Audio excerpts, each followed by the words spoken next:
Well, good morning. It's great to be back in Marion County. We're really excited about today's announcement.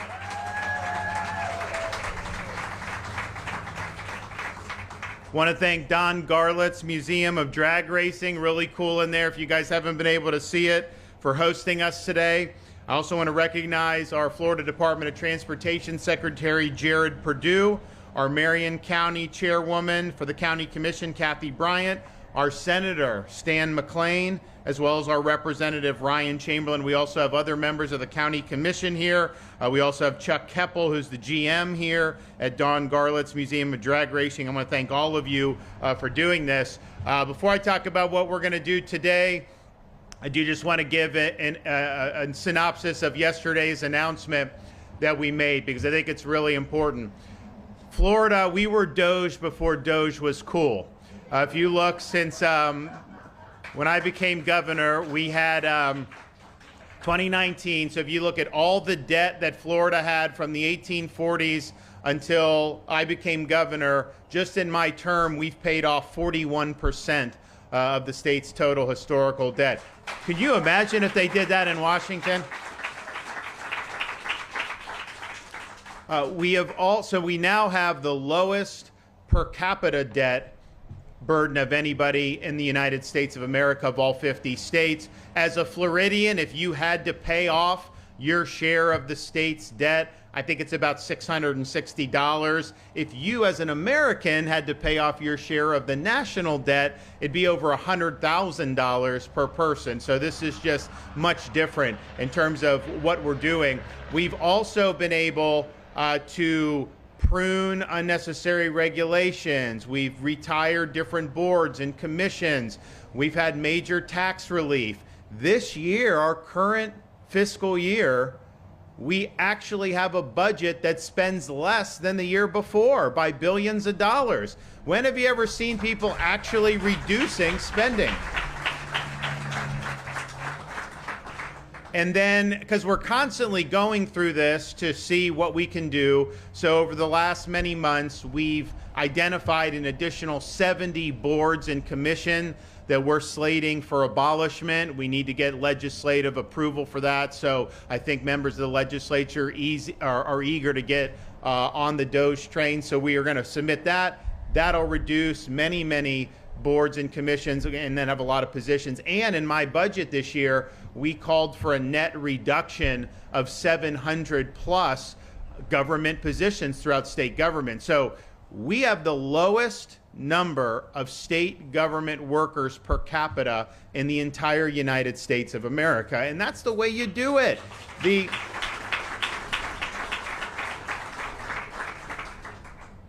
If you talk to people that move from New York and come to Florida, and just for the record, I'm not asking anybody to move to Florida. We've got a lot of people. It's not always easy to accommodate, but it is a free country, and you got to take it as it goes. People vote with their feet. But when people come from New York, so New York State, we now have millions of more residents than New York State does. They used to have way more people than we do. We were kind of similar for much of maybe the last decade leading into the 2020s, but now we have millions more folks than they do in New York. And yet, even with millions of more people, our budget is less than half of New York State budget. Yet, would you rather go to the DMV here or there? Would you rather drive on our roads or their roads? I mean, it's just crazy how much it costs, and they tax people to no end, and so it's really a vicious cycle. So we showed less than half the budget, millions of more people, yet deliver services that are better, deliver education, all the things that you want to do. So don't tell me that this can't be done. It of course can be done. And meanwhile, while we've been doing all of that, while we have the smallest government per capita, while we've reduced the debt, cut taxes, even reduced spending year over year, we have made historic investments in things that really impact the quality of life of Floridians. One of the things that we've done is major billions of dollars in increase for education and teacher salaries and scholarships for school choice. No one's ever seen anything like what we've been able to do with that. We've also done huge support for conservation efforts. We have the big Florida Wildlife Corridor. We have Everglades restoration. We have all these things that a lot of people didn't think were possible. We're doing it. It's not just the money, but that's important. It's also the leadership to be able to get it done. And we're doing that. But one of the things that we did a couple years ago is we looked around in Florida. We have one of the best transportation departments and road building exercises of anywhere in the country. If you drive on our roads, not that everything's perfect, but compare that. I mean, you drive around New York City, it's like you get motion sickness because it's like up and down, all this stuff. So they've done a good job. At the same time, when you have people moving into the state, and whatever the resident number is, like right now in Florida, you got to add a couple million to that because of all the people that are visiting. You know, they say, oh, Canada's upset at the United States. Canadians are going to rethink coming to Florida. No, they're not rethinking it. I see these license plates everywhere. So they're here. So we have that, and that's just a reality. And again, I can't control whether people come or not. It's a free country. You're allowed to pick up and move to different states. So we have to figure out, okay, what do we need to do to support this and to get ahead of it so we're preserving or improving the quality of life. So we launched a program a couple years ago called Moving Florida Forward. Because we had such an enormous budget surplus, we were able to take many billions of dollars, plow it into our current transportation program, take projects that weren't even scheduled to start till next decade, immediately infuse those with cash, start them as soon as possible, and then deliver the final result 5-10 years ahead of schedule. And you're seeing that all over the state with what we're doing. You know we have some areas that have some significant issues around the state. Obviously, we're here for one of those reasons. And so these billions of dollars are being put to use, and they are going to make a difference on quality of life. So what are some of the things that we're doing? We have at least 20 major interstate and roadway projects across the state that have been expedited through this initiative, including expansion of lanes and the addition of express lanes along I-4 in Polk and Osceola counties. I mean, I think people have been on I-4. The ultimate was great, that helped, but once you get past where that was done and the lanes are less, it's not even a rush hour thing. You could be there at any time of the day and there could be a backup. So this is going to have a major, major impact in Osceola and Polk counties, especially as people go to and from different parts of Central Florida.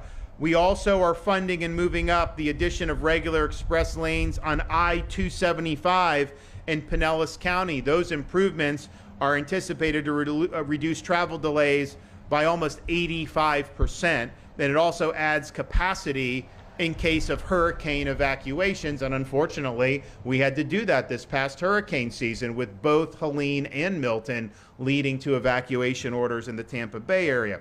We also are doing a redesign of Golden Glades interchange on I-95 in Miami-Dade.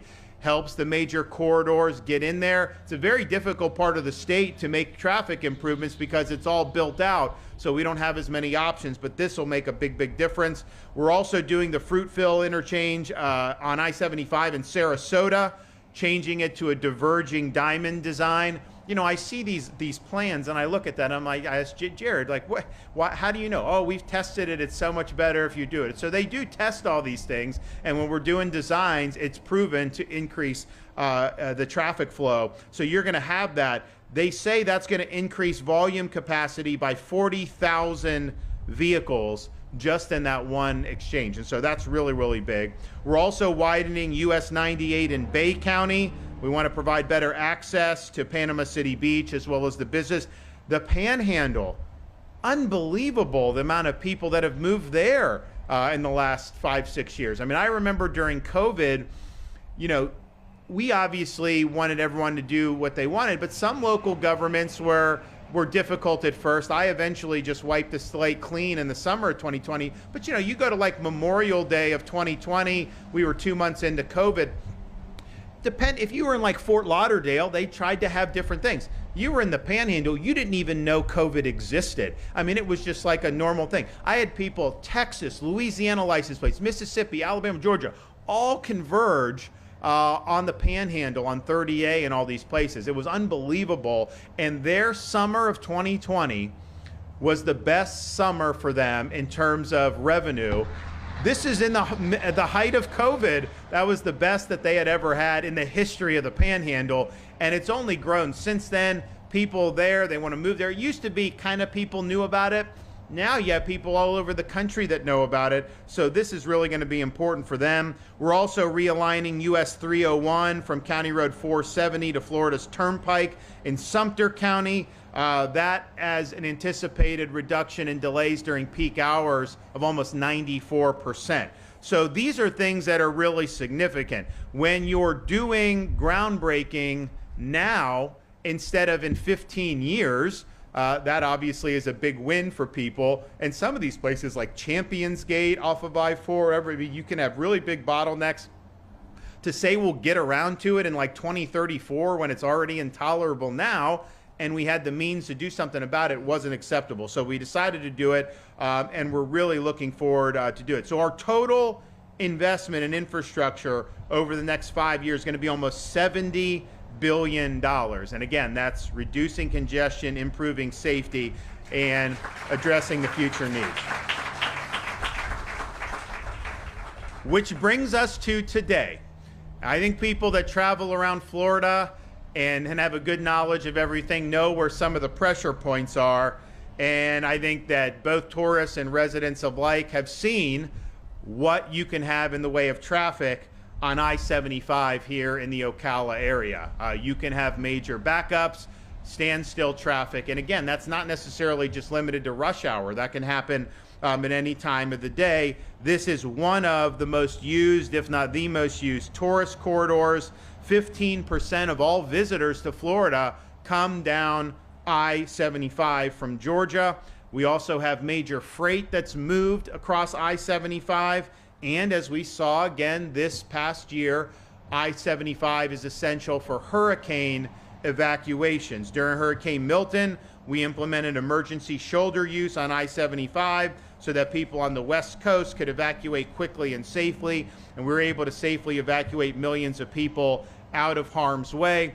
Now, on evacuations, we always stress you don't necessarily even have to get on an interstate. There's usually shelters within your county, but we know people want to get out of Dodge, and so that's what happened. And so they look at that. People always ask, every time we do this, we open the shoulder, and you do that at once the traffic gets to a certain level, you open the shoulder, because there's a little bit of risk in that. So you don't do that willy-nilly, and want people to be safe, you do it. People will always say, are you going to do contraflow where you shut down going south so everyone can go north? No, it doesn't work.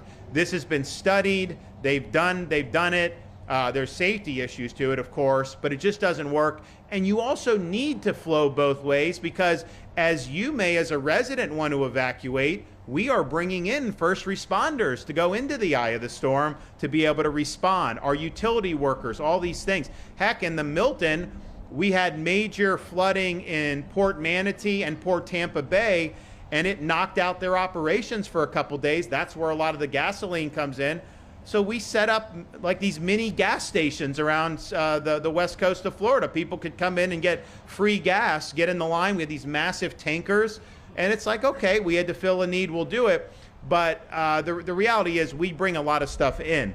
So it worked really well, and we're happy to be able to do that. Now, with moving Florida forward, we are able to infuse $541 million to accelerate this I-75 project, where we are creating more lanes on I-75 between State Road 44 and State Road 326.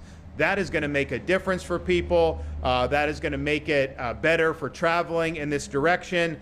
This was something that is being accelerated by between 10 and 15 years, depending on how the schedule would shake out. And I looked at that, I saw the traffic, I'm like, I've got money in the kitty, like we can't wait 15 years, we gotta get going now. So I'm happy that we'll be able to do. These auxiliary lanes will cover over 31 miles. And again, that's from Wildwood, State Road 44 to State Road 326 in Ocala.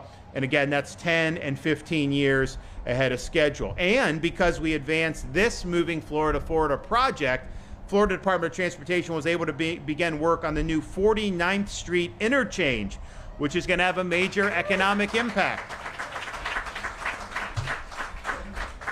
They came to me a couple years ago, maybe 2 years ago, and they said, Governor, we have a request from either Marion County or the city of Ocala or something for job growth grant funding. So I have job growth, I can give it out for infrastructure and job training.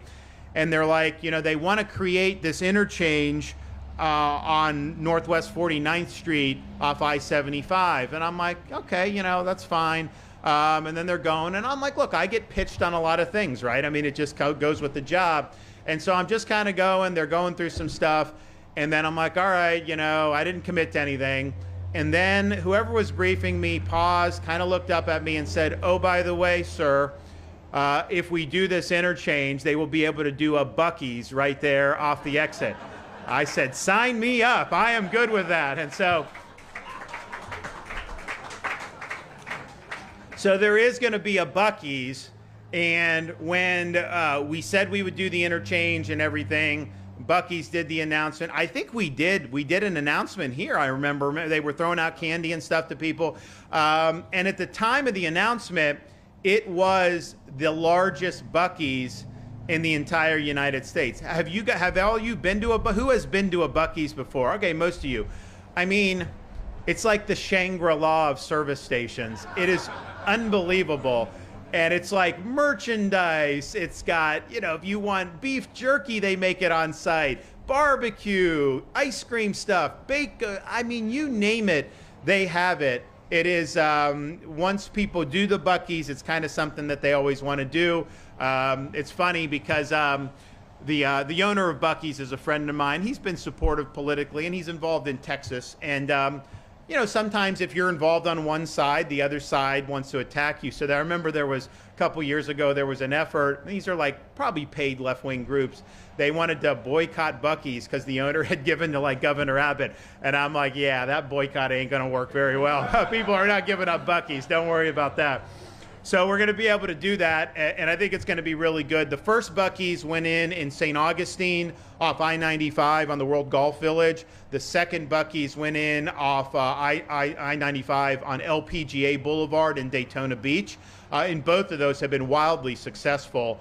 Then you're going to have this one, and they've also announced they are going to be doing a Buc-ee's off I-10 near Tallahassee, which is going to revolutionize driving on I-10. I can tell you that right now. So we're looking forward to all of that. So this is going to be really, really good. The regional economic impact of all of this is expected to exceed $2.3 billion. And so, we're meeting the needs that the people have in this part of the state, but also just people who want to come to Florida, who want to travel through. We know it's important.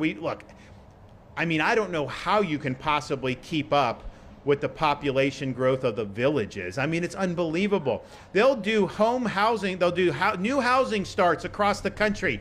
And there'll be places that are kind of booming, and then the villages is like this, but they're always number one. It's like nonstop boom, and they have Marion, they have Sumter, they have Lake, they have all kind of places around there. And so it's just a lot, right? And it puts stress on infrastructure. So we're responding here. We're going to hear from some other folks in a minute. And then after that, I'll probably take a few questions. Then we'll go over and we will actually do the groundbreaking of this project. And so I just think it's important to reflect this groundbreaking would have happened in like 2035 or 2036. Had we not done our Moving Florida Forward initiative. And part of the reason we were able to do it is because we've had a strong economy. We've been wise with your money. We generated big surpluses. And I was actually to the point we're like cutting billions of dollars in taxes. We're paying down debt, and I still got all this money. And we've quadrupled the rainy day fund almost since I've been governor. We've got plush reserves, but it's like, okay, if you're going to have to do these projects anyways, we know we're going to spend the money. Why don't we just do it now and actually get it done so that people can benefit? So thanks for everyone that's been involved in this. I think this is a really monumental day for the state of Florida. This is only one of many projects that have either already broken ground or will soon break ground, and many projects that will be completed. not just ahead of schedule, but 5, 10, even 15 years ahead of schedule. That is something that as a taxpayer of Florida, you should be proud of. Okay, Jared Perdue, Florida Department of Transportation.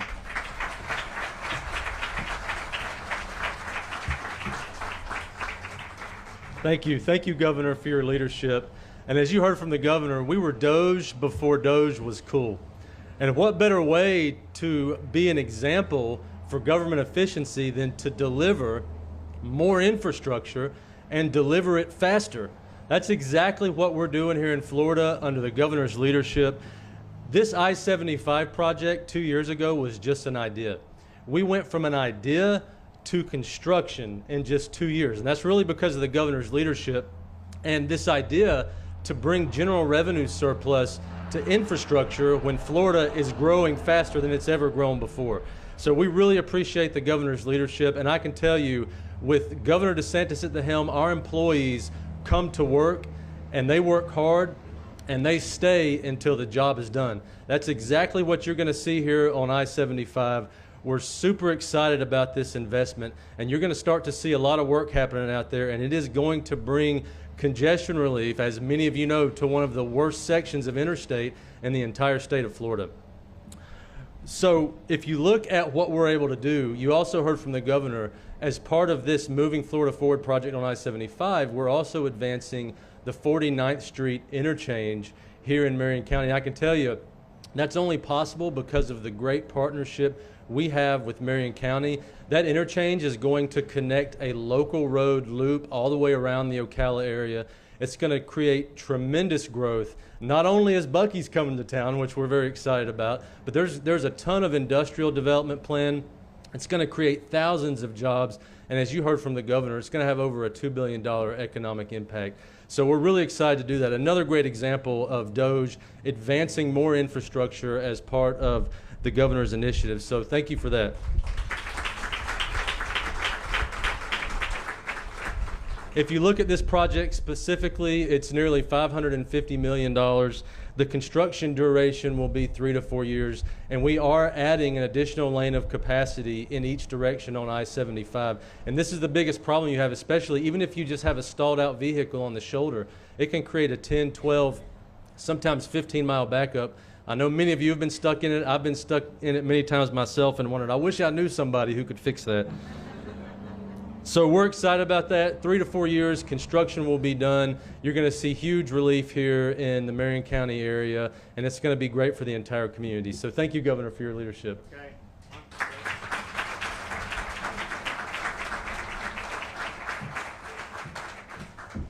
What an exciting day in Marion County, and I want to give a big thank you on behalf of the Marion County Commission to Governor DeSantis and to FDOT for moving this project forward sooner than later.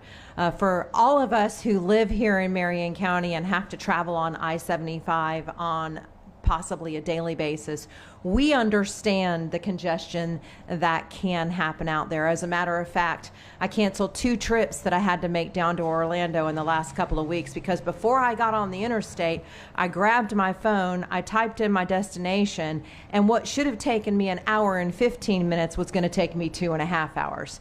So I then rearranged my schedule so I could get up at the crack of dawn and make that trip, which at that point only took me an hour and 15 minutes. This Moving Florida Forward initiative is going to make a huge difference in Marion County, not just to move traffic much better, but it is going to be a huge economic impact for us as well. And we couldn't be more excited, as the county was the one that brought that Buc-ee's project forward. I had to take a little credit for that. But we're super, super excited. We know the difference that this is going to make. The auxiliary lanes are going to be a huge improvement.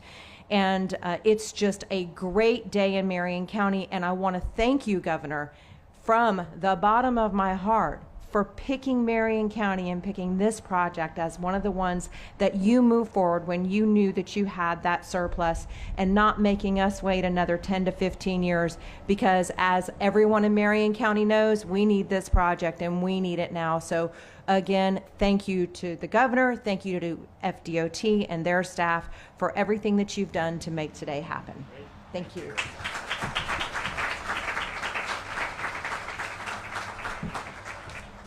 Well, good morning. It truly is a great day in Marion County, home of thoroughbred horses and a little stretch of I-75 here that we all know has had some challenges over the last several years, and certainly it's been a choking point for folks going north and south. And it's one of the questions that I get asked a lot by my colleagues and other folks even that work in state government. They say to me, they say, Senator, when are you going to get I-75 fixed so we can get back and forth? And so Governor DeSantis, I applaud you for the recognition that a strong, well-functioning transportation network creates prosperity and drives economic development. I appreciate the leadership and vision in crafting moving Florida forward, the initiative. Secretary Perdue, to you and your team, who I have seen the governor tell you many times, get faster, and you guys respond in the right way. And so it's going to allow this section of I-75 to be completed way ahead of schedule.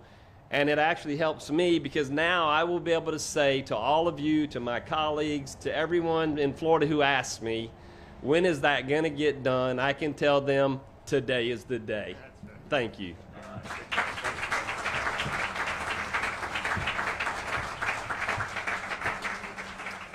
So I want to thank everyone that's been involved in this. We did this a couple years ago, so I think it was the legislative session, maybe 2023, where we worked with them to get this teed up. We had to make some adjustments in 24 to make sure everything was good, but we've been off to the races on all these projects. It's really exciting. You know, we also did stuff when COVID hit. You had companies like the white collar people, a lot of them were work from home. Now, we never, said work from, people could, do what they want. Now I think like people need to be in the office, but at the time, there were a lot of people that were opting to do that. So the traffic really went down on our roadways, and so we accelerated things like I-4 in Orlando, some of these other things, because you could close more lanes and it really wouldn't make as big of an impact. And so as other people were kind of cowering, we're like, we're going to use this opportunity to really move some projects forward, and those projects have been very, very beneficial. It's been very helpful to see some of the stuff that's happened in different parts of the state. So thanks to everybody that's been involved. Appreciate our legislative partners, appreciate FDOT, appreciate everyone that helped bring this to fruition. Okay, I can take a few questions and then we're gonna move and then we're gonna do this. So yes.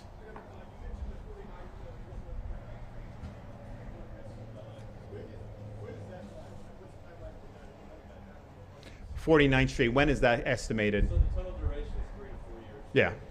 Total duration 3 to 4 years for that one. Yep. Yes.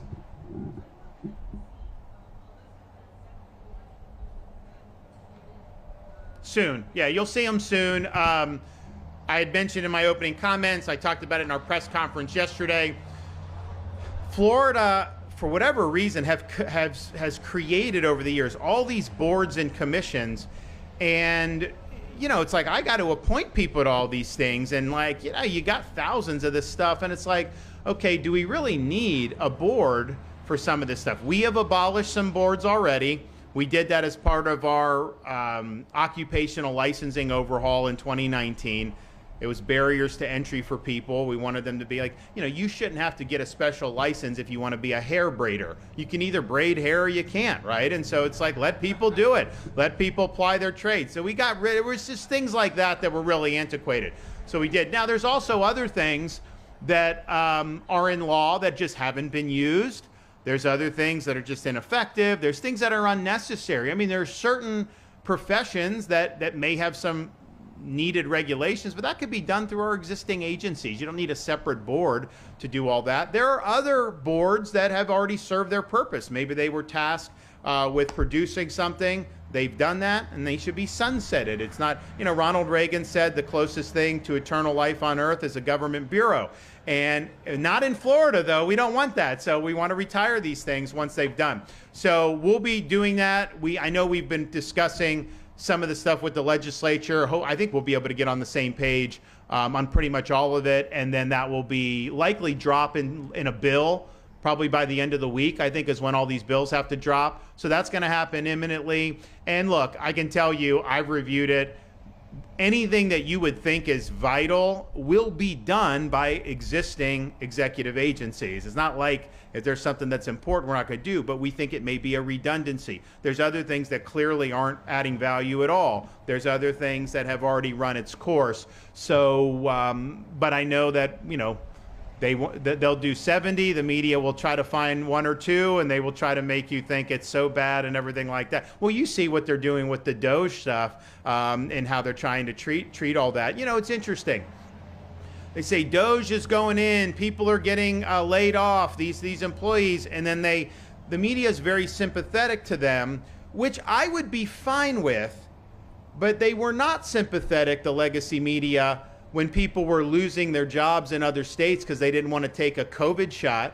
They were not sympathetic to the members of the military that got kicked out because of that ridiculous mandate. They're not sympathetic to people who were working on the Keystone Pipeline when Biden mothballed that. You don't hear those sob stories. So, you know, this is all just part of a narrative. At the end of the day, what they're trying to do is they want to defend having this fourth branch of government, this bureaucracy, and they want it to be that they don't think it should matter who gets elected. The bureaucracy should just do whatever the hell it wants. That wasn't how our Constitution was designed. Our Constitution was designed to have a legislative branch who you elect those folks to the House and now to the Senate after 17th Amendment. We have a judicial branch, which is the weakest of the three, but it serves a limited but important role. And then the executive power is lodged in the president. So these agencies report to the president.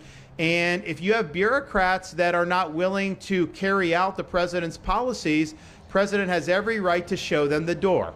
And especially in the military, he has every right to show them the door.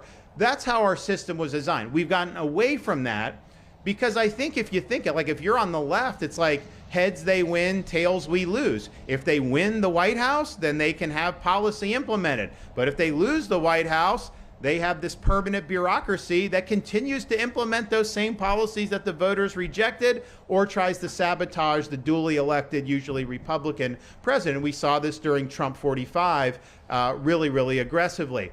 And then you'll hear, so the president removed the chairman of the Joint Chiefs of Staff. They removed some other senior military leaders, I think the chief of naval operations, some others.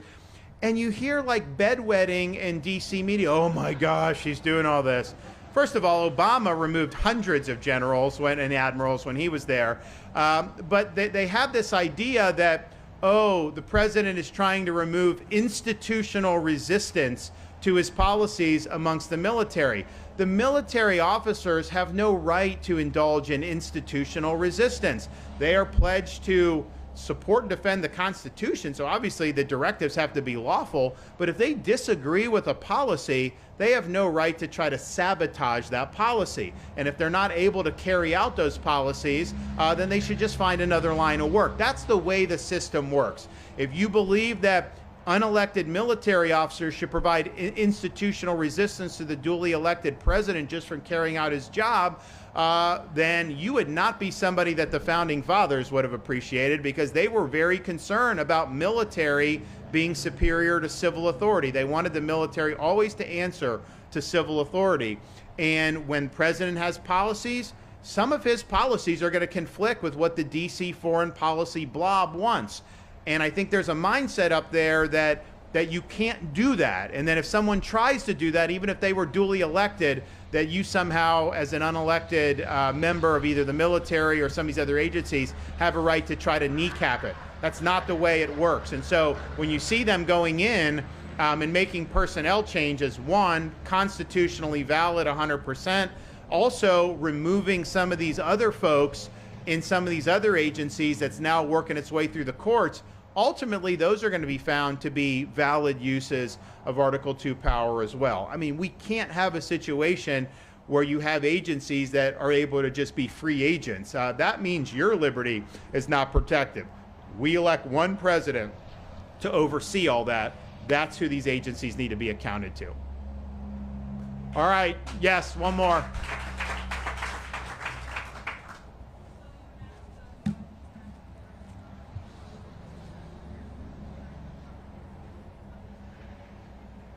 I'm sorry, there was some traffic. Can you repeat?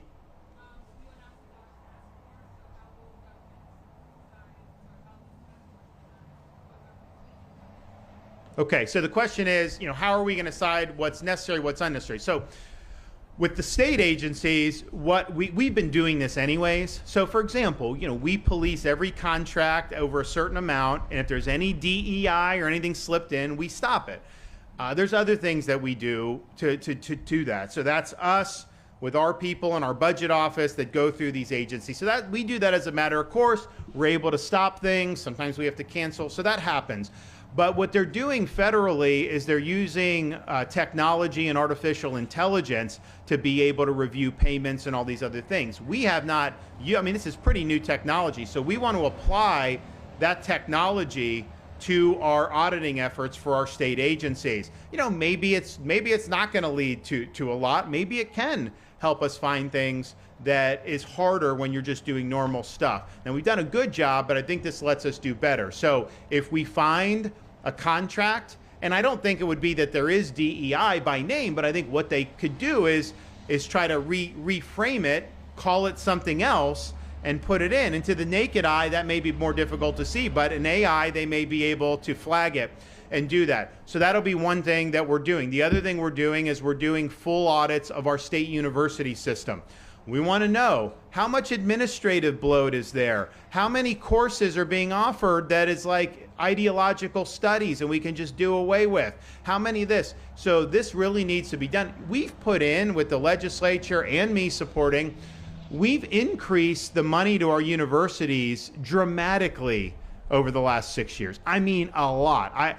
Definitely by 50%. Some say it's been close to double. I'd have to go back and look, but it's been a big increase. Now, your kids and grandkids, if they live in Florida, they pay $6,300 for in-state tuition. That's the lowest in the United States, and we're proud of that.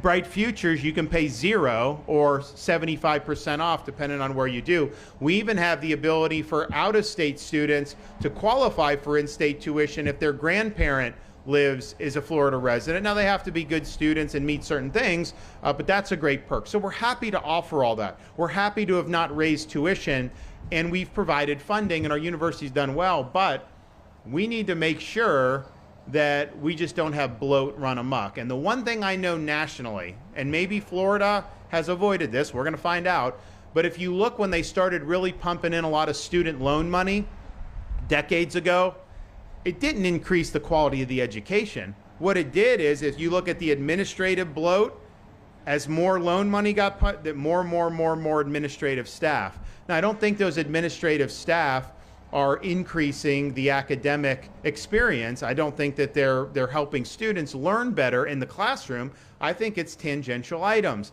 And so we want to look at that. We also want to look at, we were the first state in America to abolish DEI in our public university systems. So these offices were disbanded, but I want to know, where did those employees go? Are they burrowed into other things? Are they doing DEI under another name? If that's the case, you have a right to know that, and then we have a responsibility to end that. So I think the universities is going to be really, really significant, and we look forward to doing that. And then, with my executive order, they are going to be conducting audits of local governments based on publicly available information. But I also think that we want to have and it'll be like for a year, not forever, but like an ability to go in and audit. I mean, I look at some of these governments, whether it's Alachua, Broward, some of them. You've got a lot of problems with how these things are being managed. And people are being taxed to high heaven, particularly with property taxes, which is another thing we're going to give relief on. Because, you buy a home for $250,000, and then 10 years later, someone assesses it at $800,000. Even if you have homestead, you're still paying more. It can't protect you against all that. So people are really getting pinched by the property taxes, and especially elderly on fixed income. It's like they bought land, they bought a house. Many of them just paid off a mortgage because they didn't buy their home outright. And so now they're just living living in freedom, except they have to cut a check to the government every year, just basically paying rent to live on their own property. And so that has really pinched a lot of people. People need relief from that. Now, we can't just do that through normal legislation. We would need to put something on the ballot for 2026. And so we're working on that. And we're doing analysis studies. We're doing all that. But I can tell you there's going to be something on the ballot that is going to give Floridians an opportunity to vote themselves relief from what property taxes have done to them. I think it's really, really important, and I think it's part of a whole 9 yards. But, you know, some local governments are better than others. I can guarantee you, I can show you examples in Florida where you've had a massive increase in spending over the last 6 to 8 years, but not necessarily an increase in the services provided in a meaningful way. And again, it varies by different counties in the state, but I do think it will be helpful for folks. And, you know, what I found is in certain parts of the state, you know, the media is more partisan left, so they don't really even cover some of this stuff that has to do with local government for some of these areas, which I think is a big mistake. So we're going to have Doge. We're going to be able to make a difference. So there's going to be a lot. And so on the initial review, we put out that they're already exposing some of this, you know, $777,000 for equity training or something like that in this county. It's like, okay, do you want to pay property taxes to fund that training? There's other things that are done, and you just kind of scratch your head. So I think people are sensitive to how government spends money right now more than they have been in more recent years. Lord knows, I mean, COVID was a massive gusher. There was a lot of waste there. But now people, I think, are attuned to it because I think they've seen the debt balloon nationally. I think they realize that change needs to be made. But I think that's for all levels of government. So we want to do it. We want to make a difference. And as I said, I've talked about what we've done being Doge. Doge was cool. That means we have taken efforts in Florida to do this, reduce government, reduce spending. That has been done anyways, but I think these new tools can really help us. So, okay, enough of that. Now's the time. I think we're going to move back here. I know the media is going to move over to be able to snap some photos. Is it raining a little bit outside? It's not raining, so you guys are good. And so we're going to be over here. We're going to do the initial dig, and we will call it a day. So thanks, everybody.